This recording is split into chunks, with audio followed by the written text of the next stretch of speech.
In the killing winter of 1977, on 160 acres of flat black ground outside a gas-heated town in western Ohio, a 58-year-old widow named Verna Kessler had buried her entire harvest in 14 straw-capped mounds of dirt that the whole of Auglaize County had already written off as the work of a woman gone soft in the head.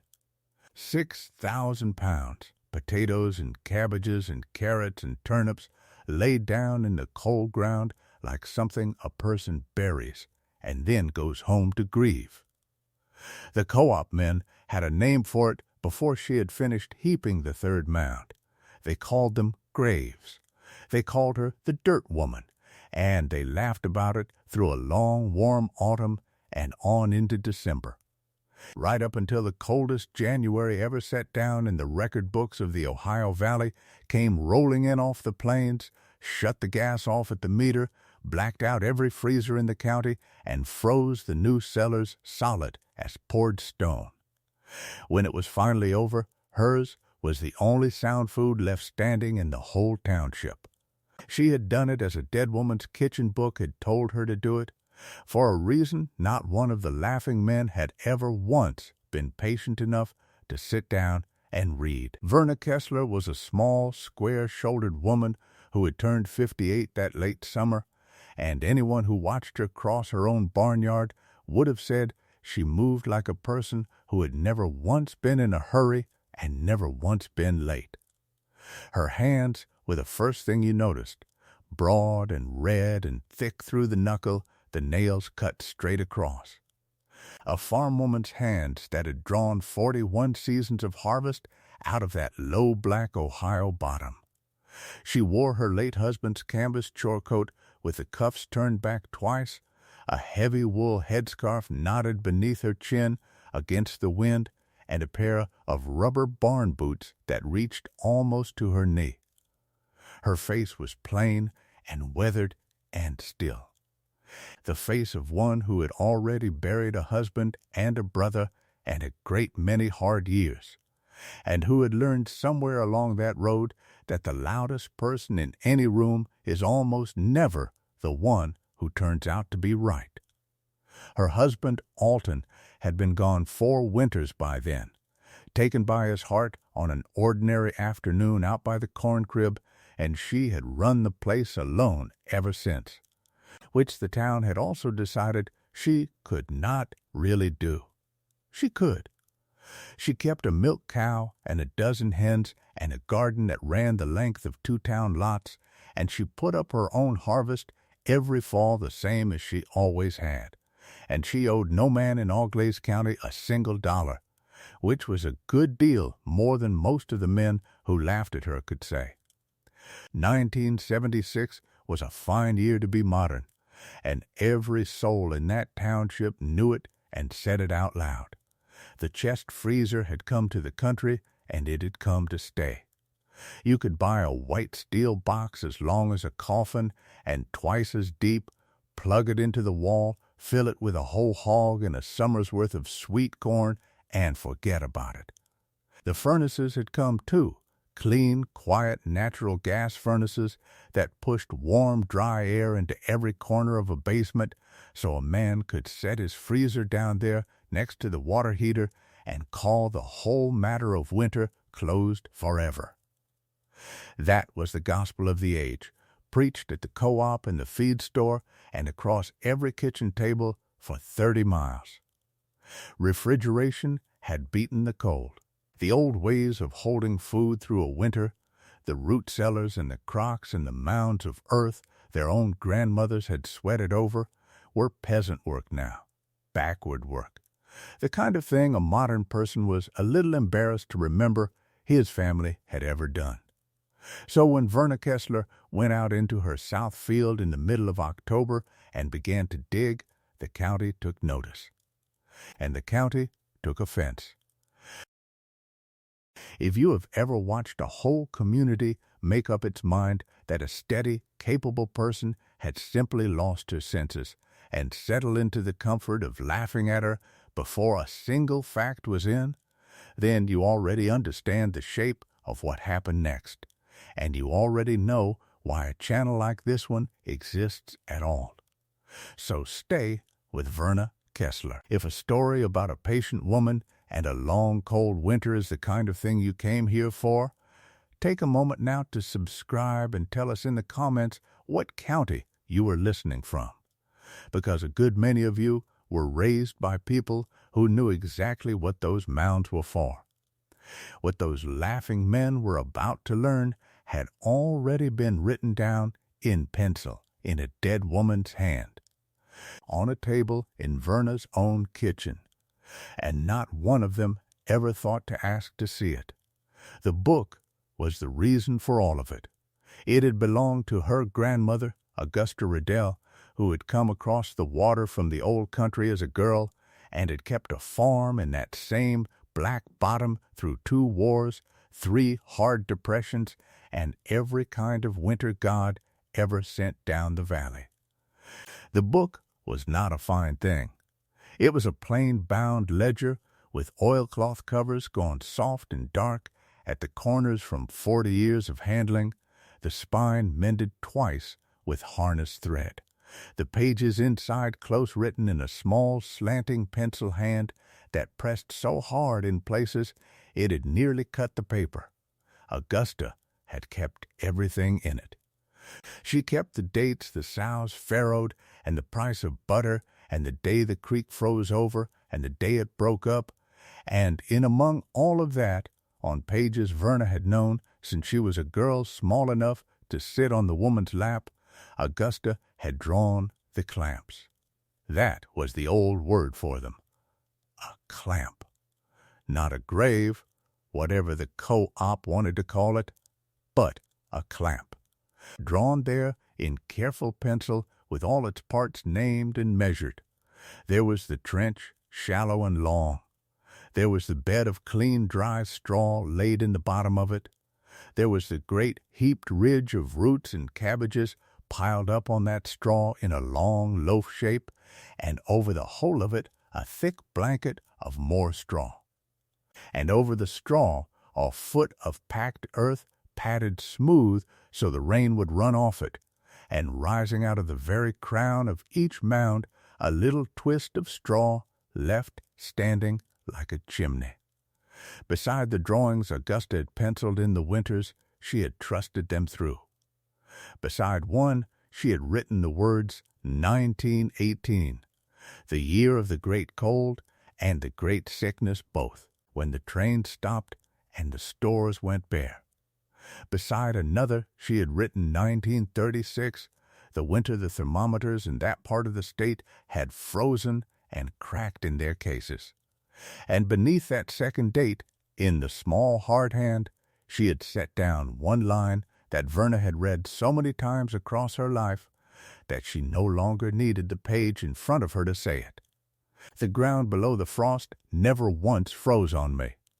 That was the whole secret, sitting in plain pencil on a kitchen table, and it was the one thing not a soul in the township ever troubled himself to learn. Verna had grown up helping to build those mounds. She had carried straw to them as a child and dug potatoes out of them at Christmas with her mittens off and her breath steaming, and had eaten from Augusta's clamps clear into April when the store potatoes in town had all gone soft and sprouting and green. Then she had married Alton, and the freezers had come, and for 30 good years she had done it the modern way like everybody else and thought no more about the old woman's mounds than anyone else did. It was only after Alton died, in the long quiet of running the place alone, that she had taken the oilcloth ledger down off the shelf again and sat with it through a whole winter of evenings, reading her grandmother's hand by the kitchen light, and had begun, slowly, to think that the old woman had understood a thing about the cold, that the age had been in far too great a hurry to remember. Because Verna Kessler had noticed something that autumn that the modern gospel had no good answer for. She had noticed how many things in the new way had to keep working all at once and all winter long for the food to keep. The freezer had to have its current, and the current had to come down the line unbroken through every storm. The furnace had to have its gas, and the gas had to keep flowing up from the deep rock and into the house. Take away any one of those for any long stretch of hard weather, and the whole modern pantry turned in a matter of days into a locker full of rot. The old woman's mounds needed none of it.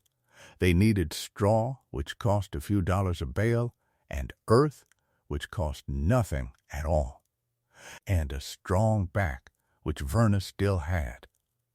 And they were roofed, though the co-op would have laughed itself sick to hear her put it so, by the one furnace in all of Auglaize County that no gas company and no power company could ever reach in to shut off. She started digging the third week of October, and she started alone. The first mound took her the better part of 2 full days, because she was learning it out of a book with her own hands for the first time in 40 years, and because a clamp is a great deal more work than backing a truck up to a freezer door. She spaded out a long, shallow trench in the high, dry corner of the south field where the water would never stand. And she barrowed in clean wheat straw by the load and forked it into the bottom until it was thick and springy underfoot. Then she brought the potatoes. She had grown them herself, rows and rows of them, good-keeping potatoes with the dry dirt still on their skins, and every cut or bruised one culled out and set aside, because Augusta's book was firm on that point and underlined it twice. One rotting potato left down in the belly of a clamp would take 100 sound ones with it before spring. She heaped the good ones into a long loaf on the straw, higher than her waist at the ridge, and she topped the whole pile with another thick quilt of straw, and then she went and got the earth. That was the part the road watched. Anyone driving the county road that fall could see the small square woman out in her south field with a spade and a wheelbarrow day after day, throwing dirt up over what looked for all the world like a fresh-turned grave, patting the sides smooth with the flat of the blade, leaving a little tuft of straw sticking up from the top of each one. By the close of the first week, there were 4 of the mounds standing in a row. By the middle of November, there were 14, rib-high, rounded, snug down in a double rank across the high end of the field, each with its straw chimneys standing up out of the crown, and every last one of them holding a portion of the whole 3 tons of food that was supposed to have gone into a freezer like a sensible person's would. The name came fast, as an ugly name always does. It was Orrin Krause who is generally given the credit for it, though half the county claimed a piece of it later. Krause farmed the place that bordered hers on the east, a big, loud, red-faced man who had put in more new ground and more new debt than anyone in the township, and who had, that very autumn, finished a long wall of gleaming chest freezers down his newly paneled basement. 7 of them in a humming row that he liked to walk visitors downstairs to admire. He had wanted the low corner of Verna's bottom ground for 11 years, the richest 20 acres on either place, and Alton had never sold it, and Verna would not either, and that was a patient grudge that had waited a long time for a good day to feed on. He got his good day at the co-op, leaning on the counter with his coffee, when somebody asked him what in the world the widow Kessler was building out in her south field. "Graves," he said. "She's digging graves for her groceries." And then, warming to it as the men started to laugh, he said she was the dirt woman now, boys. And if they buried her out there with the rest of her potatoes, she would save herself the trip. It got all the laughs a cruel thing gets in a warm room full of men who already agree with one another. And it stuck. The dirt woman, they called her, all that fall, at the feed store and the filling station and the diner in town. Some said it half kindly, shaking their heads, as a family talks about an old aunt who has started saving balls of string. Some, the ones like Kraus, did not say it kindly at all. Verna heard it, because a town that size keeps no secrets, and she said nothing back and went on hauling straw. There was, in all of it, one house that did not laugh, though it kept its silence poorly. Ruth Krause had been raised 2 townships over by people who had held their food in the ground and the crock in the smokehouse all their lives, and she knew a clamp when she saw one built, and it grieved her to hear her own husband name it a grave. She had eaten from her mother's mounds as a girl. She remembered the taste of a February potato lifted firm and cream white out of the straw. Remembered it better than she remembered most things, and every time Orrin got going about the dirt woman at their own supper table, she set his plate down a little harder than she needed to. Once, only once that fall, she said his name to him across that table in the flat warning tone a long married woman keeps for exactly such purposes. Orrin, just his name, and nothing after it. He knew what it meant, and he ate the rest of his supper without another word, and the next morning he told the co-op that the dirt woman had added 2 more graves overnight, and everybody laughed all over again. The building of the 14 mounds was not the whole of that autumn's work. There was a whole farm to keep besides. Verna was up before light every morning, out to the barn in the cold dark to milk the cow and grain the hens and break the ice on the stock tank. Then back in to build up the kitchen fire and drink her coffee standing at the window watching the east go gray. Then out again to the field. Digging a clamp is patient, back-bending, unglamorous labor, the sort that does not photograph and does not impress and shows nothing at all for a whole day but a low mound of dirt where there had been none before. She forked straw until her shoulders burned. She wheeled earth up a plank until her breath came short and she had to stop and let her heart settle. She sorted every potato and turnip and carrot by hand at the kitchen table by lamplight, keeping only the sound ones, setting the doubtful ones aside to eat first, because the book was plain that a clamp is only ever as good as the worst thing a person allows to go into it. She built the carrots and turnips their own smaller mounds, packed in dry sand as Augusta's diagram showed, and she built the cabbages theirs, roots turned upward, always roots up, the book said. And she capped each one and vented each one and beat each one smooth against the rain that would come.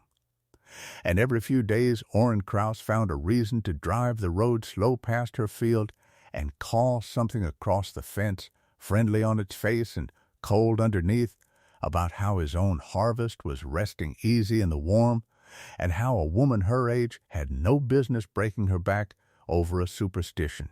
His offer on the bottom corner still stood. He would remind her every time. And there was no shame in a widow selling off ground. She plainly could no longer work alone. She thanked him evenly and did not sell, and went back to her digging, and he drove on shaking his head so the co-op would have something fresh to hear about at noon. By the end of November, the 14 mounds were closed and capped and standing, and the 6,000 pounds were down in the ground, and the county had settled it among themselves that the widow Kessler had finally and completely lost her grip on things. Then the weather turned, and for a few long weeks it looked as though the county was going to be proved right after all. December came in warm. It came in wrong warm, wet and gray and soft, a whole run of days up in the 40s with fog standing in the low fields at morning, and the roads gone to mud. the kind of muddy open December that western Ohio gets once in a great while and has never learned to trust. For the freezer men, it was proof of everything they believed. Their basements were dry and warm and humming, their food resting easy behind steel and foam, and here was the dirt woman out in a wet field with her whole harvest buried under nothing but straw and mud and weather, trying its level best to rot it right in the ground. Krause made a great deal of the warm December at the co-op. The first hard rain, he said, would find its way down into those graves and turn the whole business to slop. And come spring, they would all get to watch the dirt woman dig up 3 tons of black mush with her own 2 hands, and it would serve her right for her pride. And the terrible thing, the thing that took the sleep out of Verna's own nights that month, was that she could not be certain he was wrong. Because the book had been written for cold winters, for hard, clean cold that came early and stayed, and this was not that. This was warmth and wet at the wrong end of the year, and a clamp built to hold against January could sour in a warm, wet December if the earth over it never chilled and the damp got down into the straw and the heaped roots began, in the dark, to breathe and sweat and heat. She went out to the mounds in the fog and laid her bare hand flat against the cold skin of them and could not tell what was happening 3 feet down in the straw. She opened the chimney of the nearest one and put her face to it and breathed in, and what came up was only the clean cold smell of straw and dirt, but she was not sure. And the not being sure sat on her chest at night like a stone. Then the extension agent came and made it a great deal worse. His name was Hollis Beckett, a decent enough younger man out of the county office in his tan department coat, who came out one gray afternoon in the mud with a clipboard because it was, he said, part of his job to come. He walked the whole row of 14 with her, polite and plainly troubled, and told her what the office would have to say, which was that field clamping was not a recognized practice, that it did not meet the new standards, that buried, unrefrigerated produce in direct contact with straw and soil was a spoilage risk and a vermin risk and a health concern all at once, and that the county could not in good conscience recommend it to anyone. He advised her gently to open the mounds while there was still time, sort out whatever had not gone over, and rent a proper freezer locker in town like a sensible person. He filed the note in the county office, and inside a week it was all over the co-op that even the government man had looked at the dirt woman's graves and told her to her face to dig them all back up. That was the low place. That was the night Verna Kessler came the closest she ever came to doing it. She sat at her kitchen table that evening with the warm December wind pushing at the windows and the whole weight of the county's certainty pressing in on her. One old woman alone with 6,000 pounds buried out in the mud and a government note on file that said in plain language she was a fool. She thought about how easy it would be, how warm, how much like everyone else, and how the laughing would finally stop. She got as far as taking her coat down off the hook by the door. And then, instead, she did what her grandmother had always done at exactly such a table on exactly such a night. She took the oilcloth book down and read the old woman's hand by the low light, clear through, the warm Decembers penciled into the margins alongside the cold Januaries. The note beside 1918 that read a soft December is not a lost year, only a patient one. Keep the chimneys open and let the ground do its slow work. And under her grandmother's last line about the frost, Verna took up her own pencil, and for the very first time she wrote in the book herself. She wrote the date, and then she wrote They are all telling me to dig them up, and I am going to trust her instead. Then she hung her coat back on the hook, went out into the dark, and made certain every chimney was open to vent the warm damp, and came in and went to bed, and she did not open the mounds. 19 days later, the weather remembered what it was. It came as the worst things always come, without any fuss at all. The warm, wet wind out of the south simply stopped one evening near the middle of January. The sky went clear and hard and high, and by the next morning the mud in the barnyard had set up like iron, and the stock tank had a skin of ice on it 2 inches thick. That was only the front edge of it. Behind that clear, cold sky, far out over the plains, a great mass of Arctic air had begun to slide down the middle of the country, and it never once stopped when it reached the Ohio Valley, and it did not lift. The mercury dropped below zero and stayed there for days at a stretch, and the wind came behind it out of the northwest with nothing between the plains and that flat Ohio ground to slow it, and the paper printed the numbers on the front page because there was nothing else that mattered.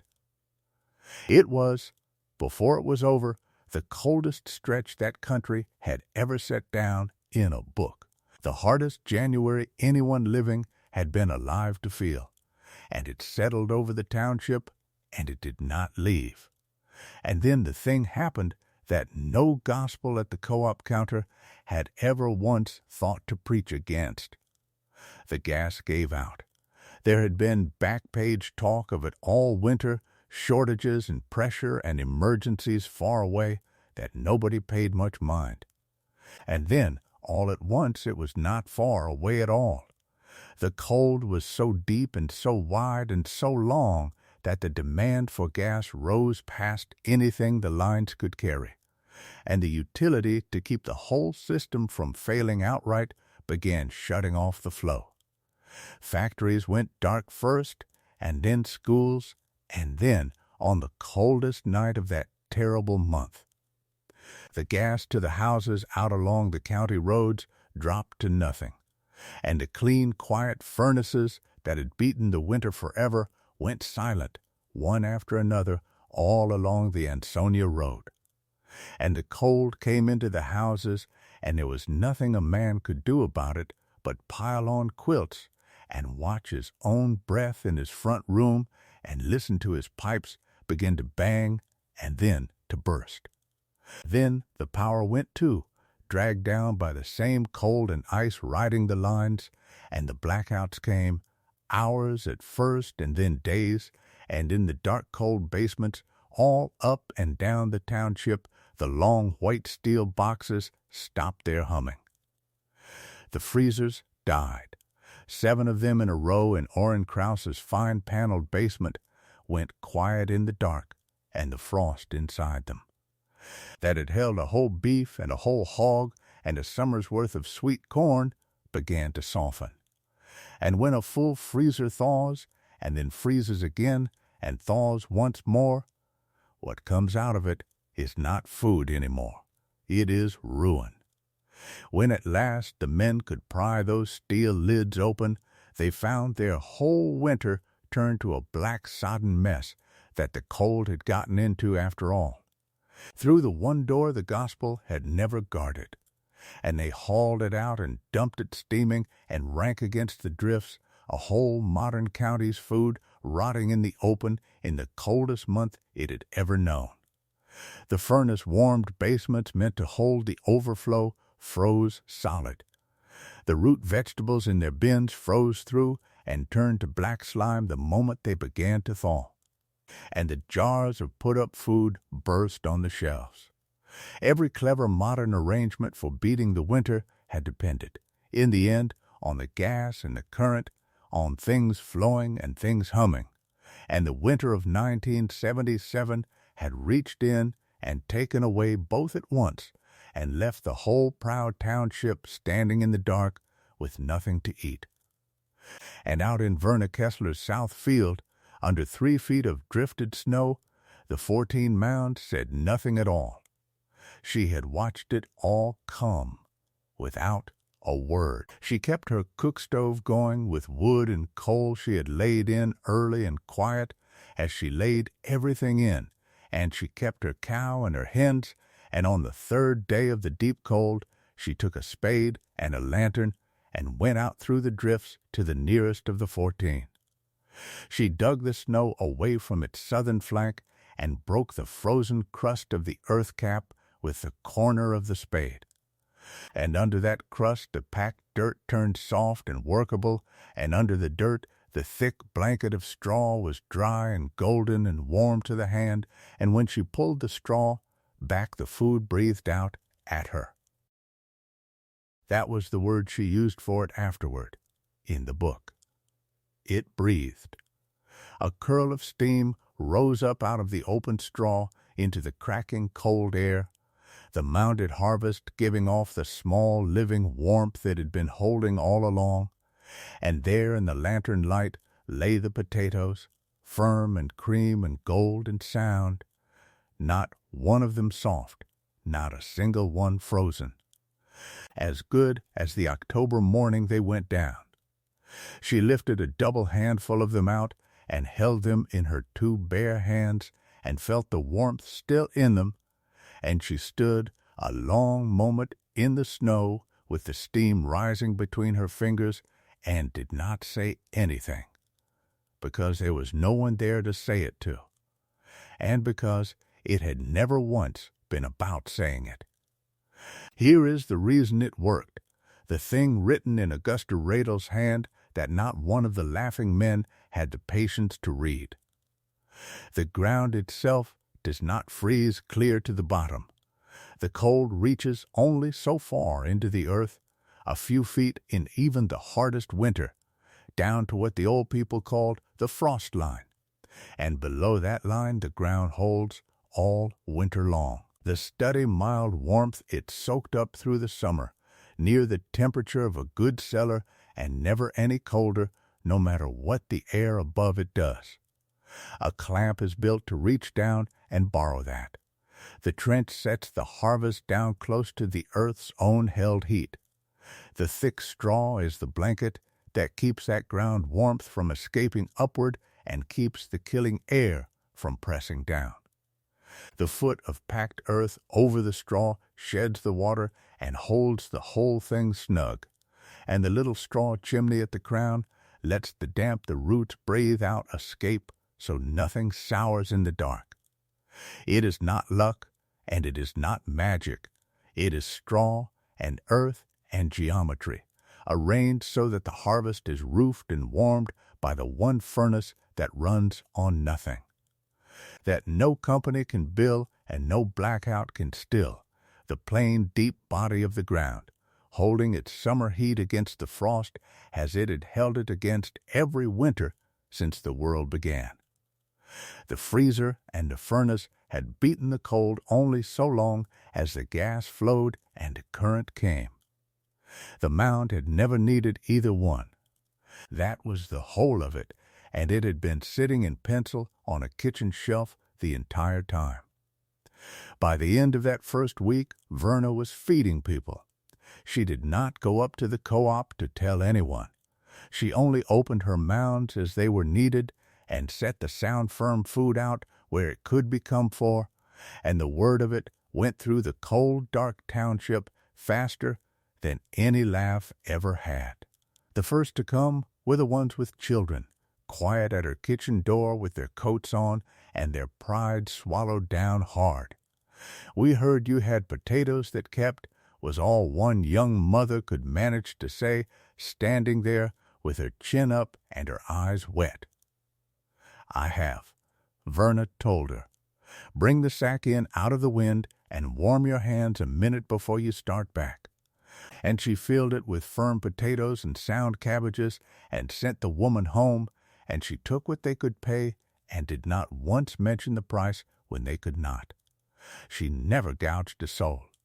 In the middle of the worst hunger that township had known in 50 years, with her being the only sound food for miles, she sold at the same fair figure she would have sold at in an easy October, and gave outright to those who had nothing, because Augusta's book had a line for that too, penciled small at the bottom of the clamp page.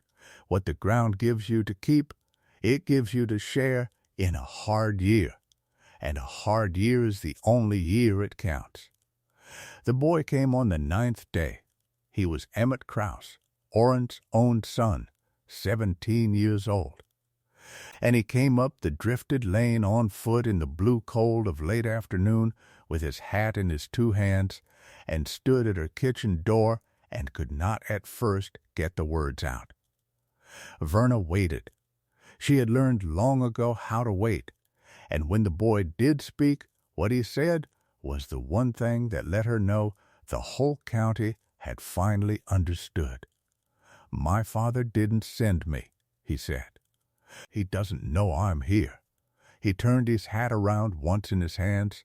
Their freezers were all gone, he told her, the whole basement wall of them, and his mother had not had a warm meal in 3 days, and he had remembered she once told him she grew up eating winter potatoes out of the ground.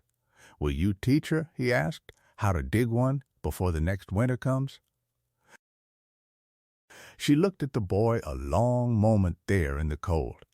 "Bring her to me when the corn is in this fall," she told him. "There is time enough to teach her before the ground closes over again. And you tell her something for me. You tell her there is no shame in it, and there never was." She gave him a sack of potatoes to carry home first. Then she sent him back down the lane into the blue dark, and she stood in the door and watched him go. Orrin Krause came himself 2 days after that, and it cost him more than it had cost the boy. He did not come slow along the road, leaning out to call something across the fence. He came up the lane on foot the same as his son had, the big, loud, red-faced man gone quiet and gray in the cold. And he stood in her barnyard and made himself say it out where the weather could hear him. "I was wrong," he said. "I was wrong the whole time, and I said so in front of the same men who heard me laugh." He turned his hat in his hands. "I'd have bought from the dirt woman on my knees this week and been glad of the chance. I don't expect you to forget what I called it out there. I only wanted to stand here and say it to your face." He had come, he said, to buy what she could spare at whatever she asked, and to say the offer on her bottom corner was withdrawn for good, and that if she ever needed a strong back to build those mounds again, his was owed to her. She sold him potatoes at the fair price. She said not a word about graves. There was no scene at any counter in this story where she stood over the men who had laughed and told them what they could do with their freezers, because that was never the kind of woman she was, and because the cold had already said everything on her behalf more plainly than she ever could have. Hollis Beckett, the extension agent, came last, and he came with a thermometer. He had not been able to stop thinking about the note he had filed, and when the thaw broke in February, he drove out and asked her leave to open a mound and measure it, and he read his own instrument twice to be sure of it. Down at the core of the mound, in the dead middle of the hardest month ever known in that valley, with every freezer in the county hauled out black into the snow. The ground had held the harvest at the steady mild warmth of a good root cellar and had never once let it freeze. He wrote that down, too, on the same clipboard. "I owe you a correction in the county record, Mrs. Kessler," he said, "and your grandmother's name is going in it." He turned the pencil pages slowly with one finger. This should never have been left out of it in the first place. Somebody knew all this once, and we let ourselves forget it. He asked her the old woman's name, and he wrote it down. Augusta Riddle. And he wrote down the year she had first trusted the Mounds, and he read the close-written pages a long while at her lamplit table before he left. That spring the county bulletin ran it, under Beckett's name and Augusta's both.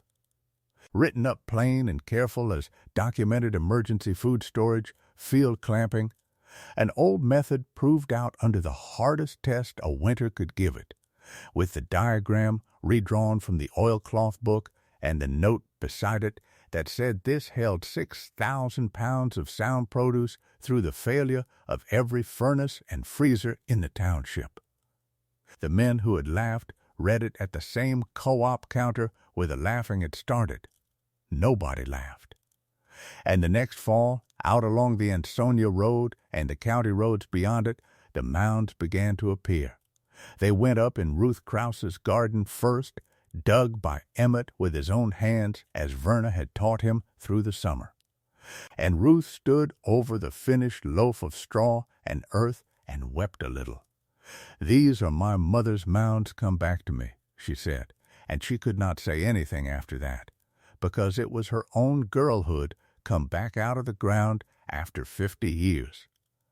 They went up behind a dozen other houses that had spent the dark of that January hauling black rot out into the snow. And they were not graves anymore, and no man in Auglaize County ever called them that again. They were clamps, the old word said now with respect, and the children of that township grew up once more digging firm cream white potatoes out of the warm straw at Christmas, with their mittens off and their breath steaming, the same as Verna had as a girl, the same as Augusta before her. Verna Kessler never made a single thing of it. She fed whoever came and sold fair, and when people thanked her, she turned it aside and gave the credit where she had always known it belonged, to a woman 30 years in the ground who had understood the cold better than the whole modern age. She was not a woman who had been proved right for the pleasure of it. She was only one who kept faith with something handed to her, and had been patient enough to let a hard winter say what she would never have said herself. On the last quiet evening of that long winter, with the thaw running in the ditches and the 14 mounds mostly opened and empty and the food all shared out, she sat down at her kitchen table by the lamp and took the oilcloth book down one more time.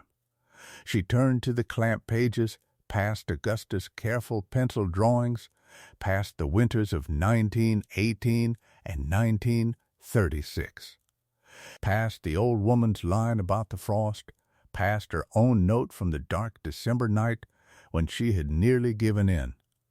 And under all of it, in her own study hand, she wrote the winter down where it would keep. She wrote the year 1977, and beside it she wrote, "The coldest ever known." And the gas went off, and the freezers died, and the 14 held every pound. Then she closed the book, and she carried it back across the kitchen, and she set it on the shelf between the flour bin and the window, where the next hands to need it would know just where to look. That is where the knowledge lives, in a township in western Ohio. Not in a machine that runs on something a company can shut off, but in a book on a shelf and in the ground that never freezes below the reach of the frost, waiting patient for whoever comes next with the sense to read it and the humility to dig. So here is the question worth sitting with tonight. If the power went off in your part of the country and the shelves in town went bare and stayed bare for a month of the hardest cold you had ever felt, would you know an old way to feed the people under your roof, some plain handed-down thing your own grandmother knew by heart? Or is the knowledge that would carry you through already sitting closed on a shelf somewhere, in a hand you have not yet had the patience to read? Tell us in the comments which one it is, and tell us the county you are listening from. And if this is the kind of story you want more of, stay with us here, because there is one of these buried in the memory of nearly every county in this country, and we are only just beginning to dig them up.